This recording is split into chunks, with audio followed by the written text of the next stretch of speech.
अगराज़ व मक़ासिद पर मुख्तसर, जामे और मुतल्लक़ गुफ्तगू करने के लिए शहर मुंबरा की एक अज़ीम शख्सियत और हमारे दोस्त जमीयत उलमा मुंबरा के खादिम जॉइंट सेक्रेटरी हज़रत मौलाना मुफ्ती अब्दुल बासित साहब कासमी दामत बरकातुहुम को आवाज़ दूंगा। हज़रत तशरीफ लाएं और इजलास के उन्वान पर मुख्तसर और जामे गुफ्तगू फरमाएं।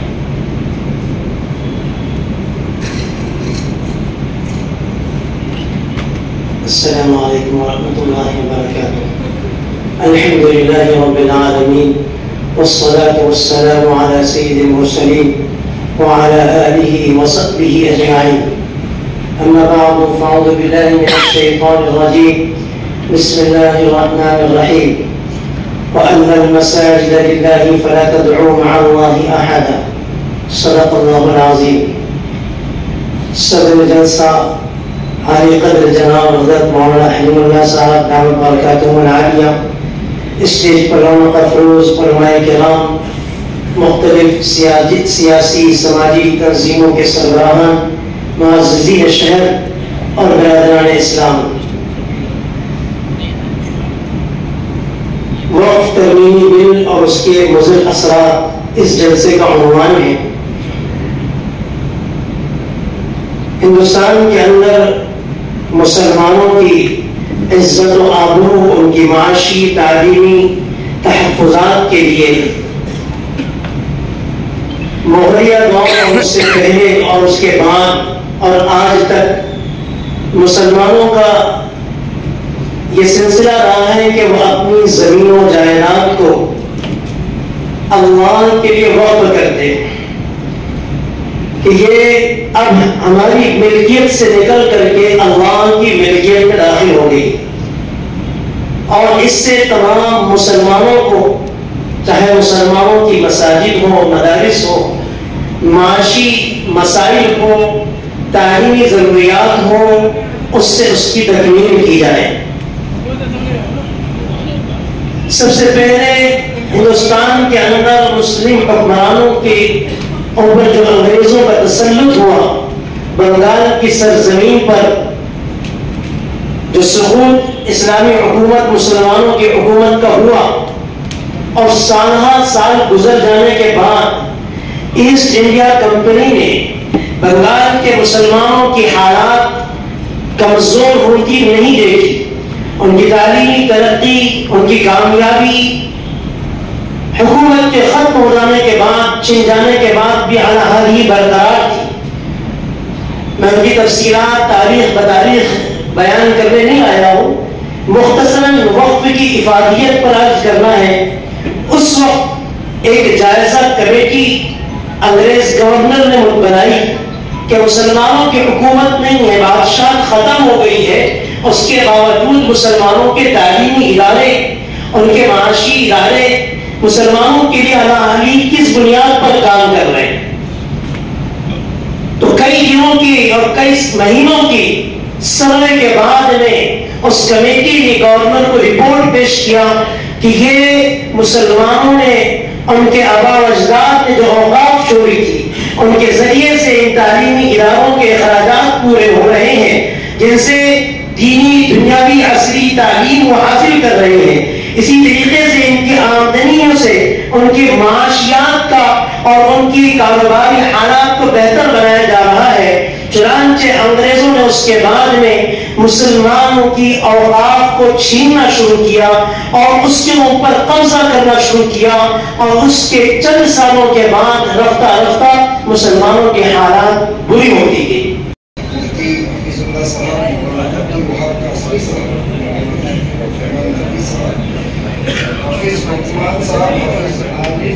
अंसारी साहब, सभी दिगर सियासती दुनियाई और टीवी स्टेज पे जिम्मेदारों हाजिरों के जलसे अस्सलाम।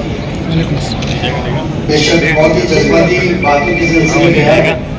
हलीमुल्लाह साहब ने बहुत ही तफसील की, जब से सियासत में वो आपको राबुरी के अंदर कहीं ना कहीं प्रोग्राम के अंदर सुनने का मौका मिला है। और जमाती उलेमा हिंद का काम और जज्बा, बेशक जब 1 साल पहले सरकार में शिरकत की। मैं बताना चाहता हूँ, मैं एक ही शख्स स्टेज पे हूँ जो ऑपोजिशन को, जो राष्ट्रवादी कांग्रेस पार्टी अजीत दादा से बिलोंग करता हूँ। तो उसके अंदर बिना किसी के डिमांड के, बिना कुछ चीज के उलेमा का पूरा एक मेमोरेंडम हम महाराष्ट्र से लेकर 13 कल भी प्रोग्राम, 13 पॉइंट्स का प्रोग्राम उप मुख्यमंत्री साहब से मिले थे। तो मैं तो साइड में बैठ के आपके ख्यालात सुन रहा था। जो एक जज्बा इस उम्र के अंदर और जो एक फिक्र पता चली थी, तो हमें एहसास दिलाता है कि हमें काम क्या करना है। बेशक एक ख्याल, 2 बातों के ऊपर ही बात कहूंगा। हमें हमेशा कोई ना कोई एक सियासती पार्टी का डर दिखाया जाता। फिलहाल डर दिखाने के लिए हमारे पास में एक कठपुतली है बीजेपी नाम की। बीजेपी के नाम का डर दिखाओ जाओ।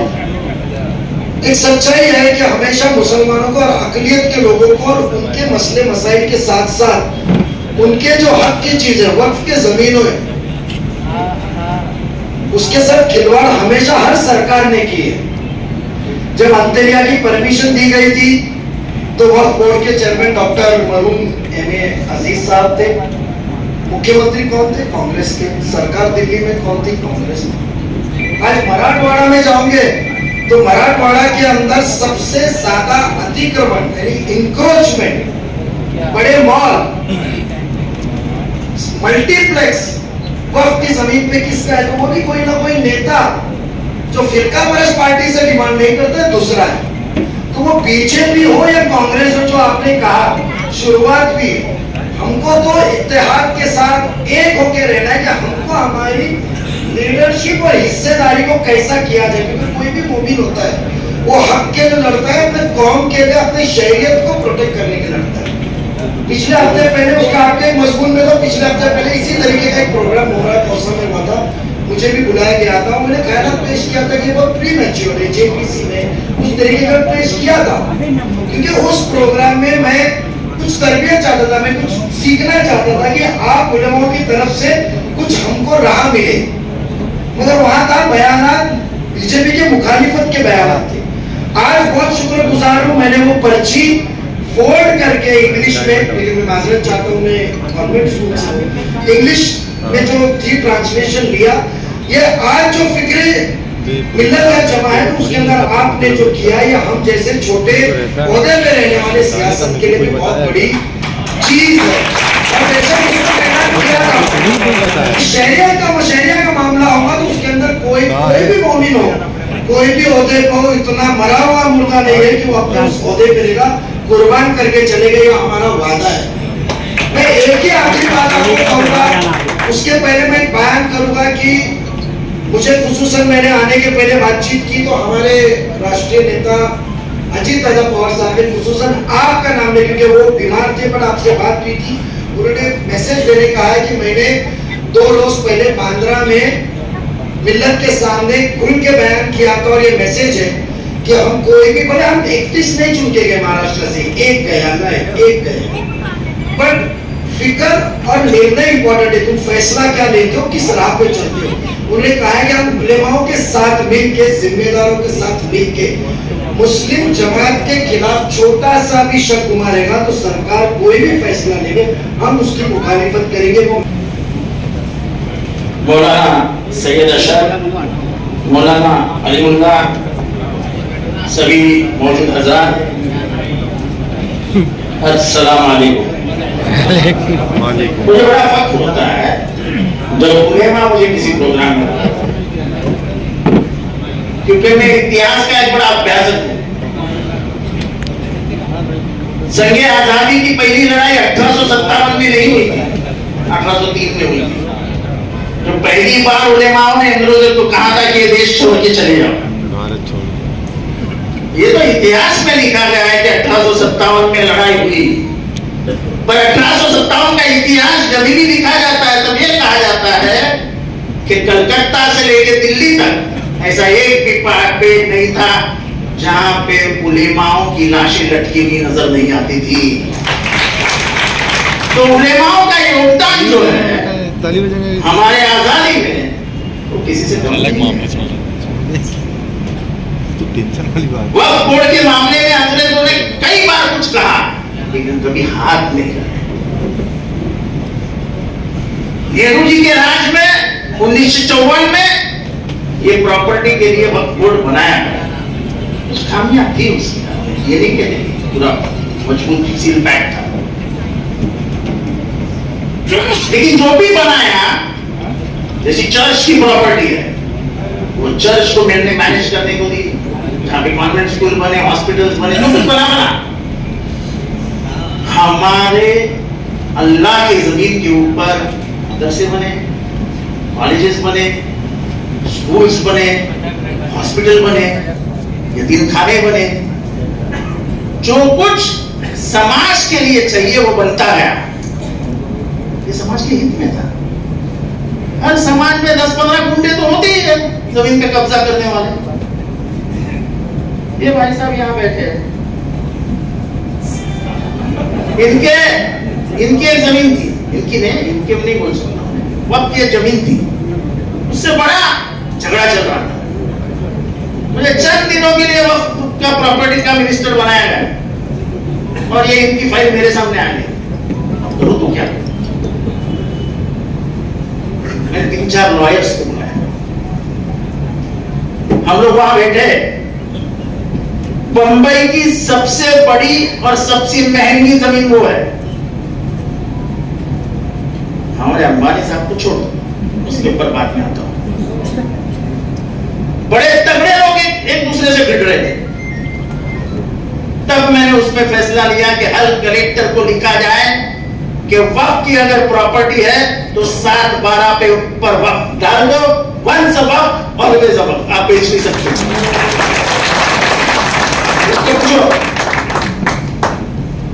वो डिसीजन हुआ, हमारे महसूल मंत्री ने कहा कि उसका डिसीजन है, हम नहीं बदल सकते, तुरंत उसका अमल करो। हर कलेक्टर ने वक्फ के प्रॉपर्टी के ऊपर दी गया वक्फ प्रॉपर्टी, कोई बदल नहीं सकता। उसके बाद सुप्रीम कोर्ट गया, एक किसी कोई मसला उत्तर प्रदेश से सुप्रीम कोर्ट गया, तो सुप्रीम कोर्ट ने भी यही कहा कि once a Waqf always a वक्फ। अब कि हम इसमें कुछ नहीं कर सकते, कानून बहुत तगड़ा है, क्योंकि सुप्रीम कोर्ट ने भी मुहर लगा दी है कि once a Waqf always a वक्फ। तो करे तो क्या करे? मुसलमानों को इतना अमीर, मुसलमानों की इतनी प्रॉपर्टी, अरे तौबा तौबा तौबा, निकाल से। जो सुप्रिया ताई ने कहा कि ऐसी क्या हुआ था कि आपको ये प्रॉपर्टी अभी लेनी थी, ऐसा क्या हुआ था कि आपको कानून अभी ही बदलना था। और मैं चाहती हूं कि सुप्रिया ताई का जवाब वहां पे जबान है, और कभी भी जाके आप यूट्यूब पे देख सकते हो कि send this bill to joint parliamentary committee. और किसी को अगर ये लगता है कि बीजेपी ने किसी को नॉमिनेट किया है, तो मैं जेपीसी का रूल बताता हूं कि जिसकी जितनी पार्टी की ताकत है उसको उतने एमपी दिए जाते हैं, और अखिलेश यादव तय करेंगे कि जेपीसी पे बैठेगा कौन। ये बीजेपी नहीं तय करती है, ये हमने बैठ के तय किया, मेरे और शरद पवार साहब ने, कि बालिया मामा जाएगा और कोई नहीं जाएगा। 4 दिन पहले वक्फ बोर्ड का बिल आने वाला है, ये दुनिया को पता है, तो उनके न्यूज लिख कर दी कि वक्त बिल आएगा, वक्त बिल आएगा, वक्त बिल आएगा, और बोले थे नहीं आएगा, नहीं आएगा, आखिरी दिन है, नहीं आएगा, नहीं आएगा, लाया। हालांकि उनको मालूम था ये 240 की ताकत अपने को भिड़ रही है, हम ये बिल पास नहीं कर सकेंगे, फिर भी लाया। क्यों लाया? आपको डराने के लिए कि हम अभी भी कुछ भी कर सकते हैं। ये जो बोलते हैं ना संविधान नहीं बदलने वाले थे, आसाम में क्या भाषण किया था अमित शाह ने कि अगर हम चुन के आए 400 पार, तो पहला काम करेंगे शरीयत बदल डालेंगे, मुस्लिम पर्सनल लॉ बदल डालेंगे। देखो, अगर तुमको मुस्लिम पर्सनल लॉ बदलना है, तुमको राइट टू रिलीजन, जो फंडामेंटल राइट है, कॉन्स्टिट्यूशन में सबसे बड़ी बात है फंडामेंटल राइट, आपके मूलभूत अधिकार, बोलने का अधिकार, व्यक्त होने का अधिकार, ये सब अधिकार फंडामेंटल राइट है, मूलभूत अधिकार है। उस मूलभूत अधिकार में एक अधिकार ये भी है धर्म का स्वातंत्र्य, right to religion. Right to religion को का मतलब ये होता है कि तुम जिस धर्म के को मानते हो उसका जो कानून है उसका पालन करने में आपको कोई नहीं रोक सकता। स्टेज पर बैठे हुए तमाम मोहतरम उलमाए कराम, सियासी लीडरान, यहाँ मेरे सामने बैठे हुए तमाम मुझे शख्सियत, दोस्तों, साथियों, अस्सलाम वालेकुम।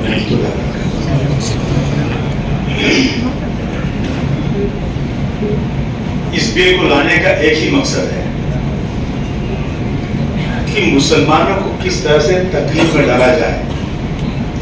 दो फायदा, दो चीजें इसमें, एक पॉलिटिकल फायदा, दूसरा मुसलमानों को तकलीफ देना, और इसके अलावा कुछ मतलब इसका नहीं है। बीजेपी सरकार हर चीज में मुसलमानों की मुखालफत करने के लिए खड़ी हुई है। हिंदुओं से लड़ाना, मुसलमानों की मुखालफत करना इस सरकार का एक अहम काम है। और इसी काम की वजह से इन्होंने ये बिल लाया हुआ है। मेरा मानना है कि जो कानून आया है, मेरा मानना है कि जो अभी वक्फ का कानून है वो भी परफेक्ट नहीं है। मौलाना साहब ने अभी बहुत अच्छी तरह से एक एक नुक्ते पे, एक एक चीज पे उन्होंने वाज़ा कर दिया है। इसमें ज्यादा बोलने की जरूरत भी नहीं, सबके समझ अच्छी तरह बात है। लेकिन अभी जो वक्फ का कानून है वो भी परफेक्ट नहीं है।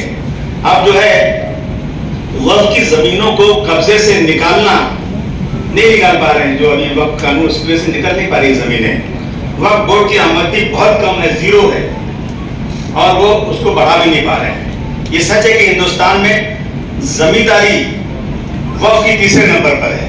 सबसे पहले फौज, मिलिट्री, दूसरा रेलवे, उसके बाद वक्फ। इतना बड़ा जमींदार होने के बावजूद, 8 से 9 लाख एकड़ जमीन होने के बावजूद हम किसी बेवा को वजीफा भी उससे नहीं दे पा रहे। ये हमारा क्या अफसोस है। जब शाहबानो केस हुआ था, सुप्रीम कोर्ट ने कहा था कि मुस्लिम तलाकशुदा औरतें जिनका कोई मददगार नहीं, उनको वक्फ बोर्ड से वजीफा दिया जाए, लेकिन नहीं दे सकते। 1986 से आज 2024 हो गया, तो भी वक्फ बोर्ड के पास इतनी आमदनी नहीं है। वक्फ बोर्ड इतना पावर नहीं है कि वो आमदनी बढ़ा सके। जो पुराने किराएदार लोग हैं, किसको 200 रुपये, 300 रुपये वो पैसे किराया दे रहे हैं और अच्छा कमा रहे हैं, प्रॉफिट हो रहा है। लेकिन आज का वक्फ बोर्ड जो है ना, उसको भाड़ा बढ़ा नहीं पा रहा है। अब बेहतर मैनेजमेंट के नाम पर बीजेपी इसमें डाका डालने की कोशिश कर रही है। बेहतर मैनेजमेंट और मुसलमानों के लिए बीजेपी, ये तो कोई सोच ही नहीं सकता है। बीजेपी का दखल आना मतलब मुसलमानों के लिए कोई तकलीफ शुदा बात होने है, ये पक्की बात है। बीजेपी एक लैंड माफिया सरकार है। इसको जमीनों पर नजर रख रही है। उसने हिंदुस्तान की सारी प्रॉपर्टीज को बेच दिया। रेलवे भी गया, एयर भी गया, एयरपोर्ट भी गया, सी पोर्ट भी गया। क्या बचा है? सब बिकता जा रहा है। अब इनकी नीयत जो है ना, इनकी नीयत वक्फ बोर्ड पर आई है कि वक्फ बोर्ड की जमीनें बहुत ज्यादा है। वक्फ की प्रॉपर्टी मजहबी प्रॉपर्टी है, मजहबी प्रॉपर्टी है जो 200-300 सालों से एक बड़ा लैंड बैंक है। ये 9 लाख एकड़ जमीन कोई चोरी और डाका डाल के नहीं दी गई है। ये 9 लाख जमीन लोगों ने अपनी वक्फ बोर्ड को दिया है, जो साहिब हैसियत थे। जमीन दरगाह, मस्जिद, यतीम खाना, मुसाफिर खाने के नाम पर दी गई है, फलाह के नाम पर किसी ने वक्फ किया है। 150 साल तक ब्रिटिश हुकूमत रही। 150 साल तक ब्रिटिश हुकूमत ने कभी भी डिस्टर्ब नहीं किया वक्फ बोर्ड को। कई इलाकों में राजा महाराजाओं ने हुकूमत को, उन्होंने बहुत सारी जायदादें वक्फ की हैं। मैं छत्रपति शिवाजी महाराज ने तकरीबन 700 एकड़ जमीन दापोली में बाबा याकूब खान की, रत्नागिरी में उन्होंने दिया एक उसको बाबा याकूब को दिया उन्होंने वहां पे। कोल्हापुर स्टेट में छत्रपति शाहू महाराज ने दरगाहों को और मस्जिदों को और मुस्लिम हॉस्टल के